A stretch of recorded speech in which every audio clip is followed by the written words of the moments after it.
અમદાવાદના પૂર્વ વિસ્તારમાં જાણે અસામાજિક તત્વોમાં પોલીસનો કોઈ ડર જ ન રહ્યો હોય તેમ કાયદો અને વ્યવસ્થાની સ્થિતિ કથળી રહી છે. શહેરના બહેરામપુરા વિસ્તારમાં ધોળા દિવસે જાહેર રોડ પર બે પરિવારો વચ્ચે લાકડીઓ અને લોખંડની પાઇપો વડે હુમલો અને સામસામે ભારે પથ્થરમારો થવાની સનસનાટીભરી ઘટના સામે આવી છે.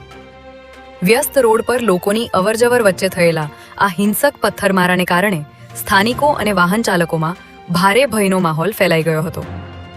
આ મામલે કાગડાપેટ પોલીસે બંને પક્ષોની સામસામે ફરિયાદ નોંધી વધુ તપાસ હાથ ધરી છે. દાહોદના એપીએમસી માર્કેટ પાસે આંગડિયા પેઢીના કર્મચારી પાસેથી 1.40 કરોડની લૂંટ ચલાવી લૂંટારુઓ ફરાર થઈ ગયા હોવાની ઘટના સામે આવી છે.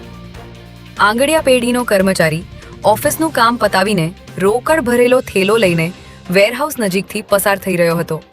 તે સમયે પહેલેથી ઘાત લગાવીને બેઠેલા 6 જેટલા હથિયારધારી લૂંટારુઓએ તેના પર હુમલો કર્યો હતો.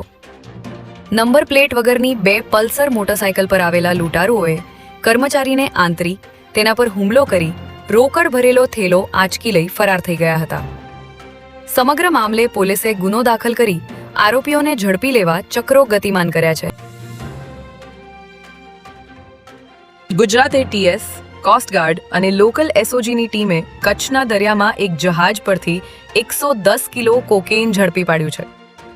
એક ચોક્કસ અને ગુપ્ત ઇનપુટના આધારે ગુજરાત એટીએસ, ભારતીય કોસ્ટગાર્ડ અને સ્થાનિક એસઓજીની ટીમોએ સંયુક્ત રીતે કચ્છના દરિયામાં એક શંકાસ્પદ જહાજને આતર્યું હતું, જેમાં સર્ચ ઓપરેશન દરમિયાન આશરે 1000 કરોડની કિંમતનું 110 કિલો જેટલું કોકેઇન મળી આવ્યું છે. સત્તાવાર સૂત્રો પાસેથી મળતી વિગતો અનુસાર પકડાયેલો આ નશીલા પદાર્થોનો મોટો જથ્થો યુરોપના દેશોમાંથી વાયા સમુદ્ર માર્ગે ભારત તરફ લાવવામાં આવી રહ્યો હતો.